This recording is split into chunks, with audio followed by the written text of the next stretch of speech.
حدیث نمبر 3341، حضرت نبیہ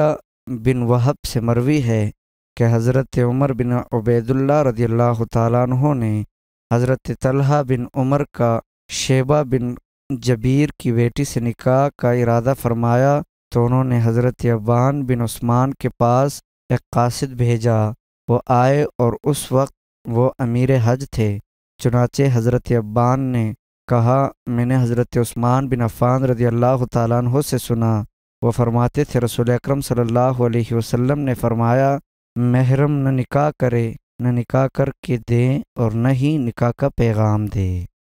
حدیث نمبر 3342، نبیہ بن وہب فرماتے ہیں عمر بن عبیداللہ بن معمر اپنے بیٹے کی شادی شیبہ بن عثمان کی بیٹی سے کرنا چاہتے تھے، چنانچہ انہوں نے مجھے حضرت عبان بن عثمان رضی اللہ تعالیٰ عنہ کے پاس بھیجا اور وہ اس وقت امیر حج تھے۔ انہوں نے فرمایا، میرا خیال ہے وہ اعرابی یعنی دیہاتی ہیں، محرم نہ نکاح کر سکتا ہے اور نہ نکاح کر کے دے سکتا ہے۔ حضرت عثمان بن عفان رضی اللہ تعالیٰ عنہ نے رسول اکرم صلی اللہ علیہ وسلم سے اسی طرح روایت کیا ہے۔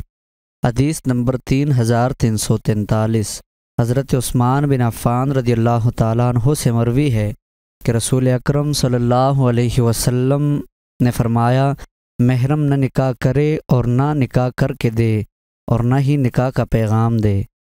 حدیث نمبر 3344، حضرت عثمان رضی اللہ تعالیٰ عنہ رسول اکرم صلی اللہ علیہ وسلم سے روایت کرتے ہیں، آپ نے فرمایا، محرم نہ تو نکاح کرے اور نہ ہی نکاح کا پیغام دے۔